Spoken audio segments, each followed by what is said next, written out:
Kenneth, Lowe, portfolio manager with Matthews Asia, joins us with a quick global check. Kenneth, good morning and thank you for joining us. Given that this fund is an Asia dedicated fund, I see that India allocation is only at 2.5%, and some would argue that that's a very bearish stance. India currently is perceived to be the hottest emerging market, yet you are significantly underweight on India. Well, what we're trying to achieve within the portfolio is very high quality companies bought at a valuation which we think is incredibly appealing when you compare it to what we think the intrinsic value is. And we're looking for that alongside sustainable growth. Now, India, in a lot of ways, has both the quality companies and a lot of the sustainable growth we're looking for, but valuations has been a little bit of a sticking point for us when we look at what we're trying to achieve on a 5 or a 10-year view. So how has your view on India changed post the elections, and what has the view meant for India allocations then? It's actually not had any impact on allocation per se. We're very much bottom-up investors, so we're looking company by company. Now, what I would say is clearly having a political mandate like this is very interesting and potentially very exciting, but we haven't seen what the actions will be yet, and we haven't seen what the implications for individual companies are yet, and we'd rather wait to see some of that take place first rather than getting caught up in the euphoria. So is your long-term view bullish on India? I wouldn't say we want to make a bet on that. We don't tend to make bets, but if we start to see things like infrastructure investment take place, start to see some of the fiscal imbalances shift backwards and reducing the fiscal deficit, if we start to see maybe the state-owned banks be recapitalized, which I think we need to see for that investment cycle to take place, then these are all the incremental things we're looking for to get a little bit more interested and excited. And hopefully, when they come to fruition, we'll also find companies at a bottom-up level which are well priced to take advantage of that. So what is your concern with respect to India? For an emerging market dedicated fund such as yourself, you would perhaps be having one of the lowest allocations to India that I've come across. Is the rating now on India under review?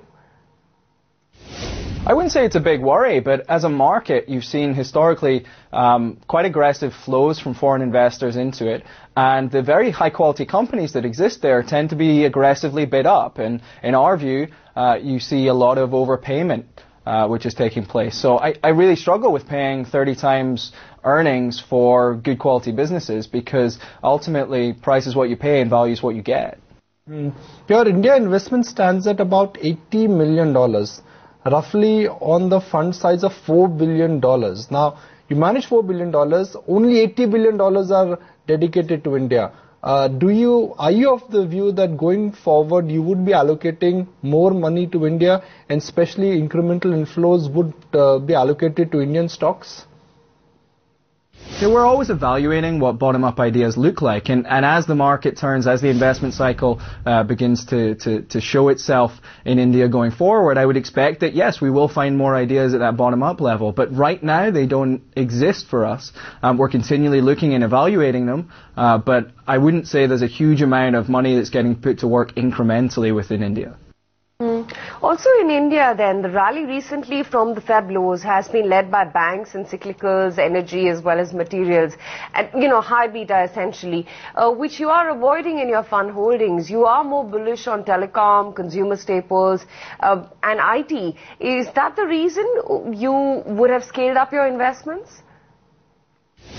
We tend to look for domestic demand-oriented companies. Now, the banks clearly are domestic demand-oriented, but they do have some issues, particularly the public sector banks. They are undercapitalized in my view, so they need to see some capital injections take place, and I don't think they're quite priced for that. So we don't tend to look at the cyclical so much in places like energy and materials. I think in the banks you have that issue. So we're looking at things which are in places like consumer discretionary and consumer staples. We just are yet to find those companies that have a balance of quality, value and growth. But Indian financials have done very well. Private and PSU banks have gone up on hopes that PSU banks will benefit because of restructuring, and private banks would benefit if the economic recovery picks up. What is your take on Indian banks? The short answer to that would be not really. I do think there's some asset quality issues that exist within them. Now, they may well be surmountable, but ultimately you have NPL ratios which are fairly high and restructured assets which are also incredibly high. And we need to see that asset cycle or the NPL cycle take place to understand what the loss given default is going to look like and how much capital needs to be injected to repair that financial system. If you look in other parts of the region, the credit cycle is at different stages.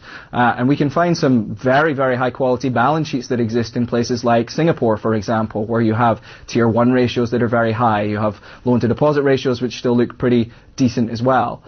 So capital and liquidity looks a little bit better, certainly capital looks a little bit better elsewhere in parts of the region. Kenneth, so, even in IT in India, stocks have fallen a bit like Infosys on management issues and the rupee gaining as well. What is the view on Indian IT? Do you have conviction holdings in the sector? Is it hot or not? It's something that we have looked at in the past as a potential investment. There's some very high quality companies there. It's something we don't own today. I would say that, currency is probably the biggest question mark on most people's minds as to how that's going to impact. If we do see economic recovery and we do see the rupee strengthening, what kind of implication does it have for the exporters? To me, it's more about the FX volatility, and if you have a lot of volatility, that hurts the IT service guys. I think they can cope with a slightly stronger rupee, and there might be some interesting things they can do domestically as well. If you do see bank restructuring, they'll be the first guys as port of call to do some of that IT service work. So I think on a medium-term view, they still have some interesting growth levers. Well, energy sector in India is being seen as a sector that could potentially get re-rated considering that energy reforms in India have already kicked in. Do you see any opportunity here? Stocks like Reliance, ONGC, they are global companies.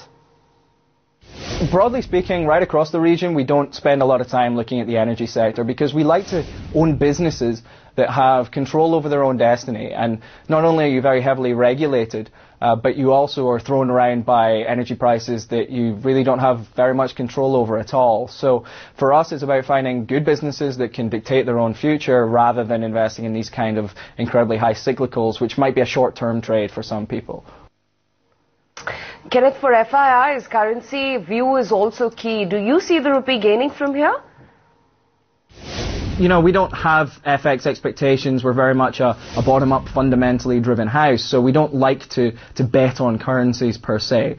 So I'm kind of loath to give you an answer as to where I think the rupee is going in the short term. What I would say is when we do our bottom-up work, we're trying to work in what the worst-case scenario might be for that to understand what our margin of safety is within businesses we're investing in. So in that respect, we may well plug into our kind of modeling to be conservative, a weaker one, but we also want to understand what the upside could be as well. So we don't take the currency bets, we just try to work them into our thinking when we're doing our bottom-up work.